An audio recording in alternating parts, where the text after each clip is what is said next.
All praise, glory, and honor is most certainly due to the Most High, the God of Patriarchs Abraham, Isaac, and Jacob. Peace to you in the name of Jesus. This is your brother Elijah. I count it truly a blessing each and every single time that I can come before to preach the word of God, and never do count it as a light thing to do so. All right, brothers and sisters, I want to get right into it, and this is the last question. I told you I would answer the sister's question in a 3-part series, but she had some good questions, and I looked on it again. I kind of touched upon part of her third question in yesterday's lesson, but also she talked about having a void in her heart and talked about self-improvement. And, you know, that's key because a lot of times people are dealing with different things as far as what's going on in their mind because of what life is bringing them.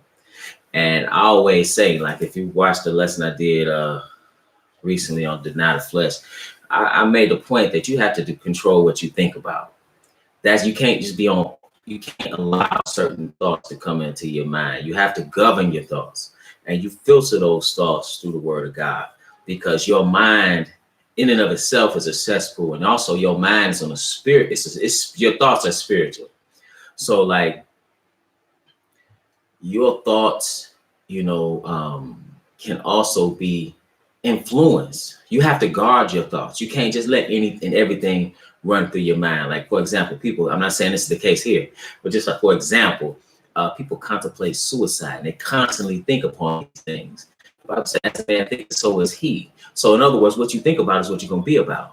So you have to take the initiative and the conscious effort in your conscious mind to even control what you think about and what you allow to creep in. Okay.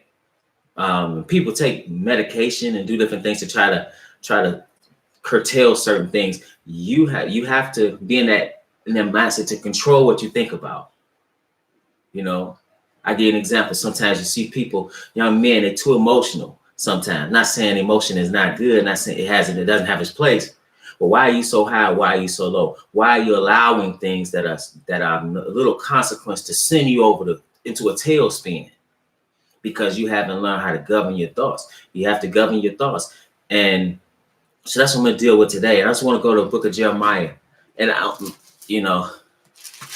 not speaking out of a book of psychology here. I'm speaking out of the word of God. So that's the perspective I'm always coming from. This is Jeremiah, the 2nd chapter, the 17th chapter, just to find out what the mind is like. Jeremiah, the 17th chapter, in verse 9, it says, the heart, which is the mind, is deceitful above all things and desperately wicked. Who can know it? That's your natural mindset. So in the natural mindset, it's a cesspool. And naturally, you be thinking some of any and everything. And if you don't govern those thoughts turn into actions. And those actions can be detrimental to others, and those actions can be detrimental to yourself. Okay? That's why you have to control your thoughts. You control what you think about. Okay, you control what you think about. Oftentimes you see people dealing with depression, and that's a very serious thing. People it's almost like they fall into a hole that they can't climb out of. But when you really have understanding, you should know one thing is that things can happen to you, but the redemption that should bring you joy. See, when you really understand, that should bring you joy.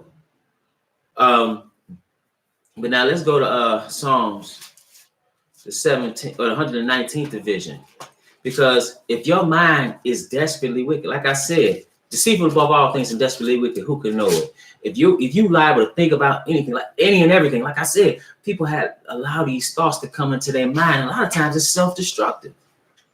A lot of times the thoughts are detrimental to them.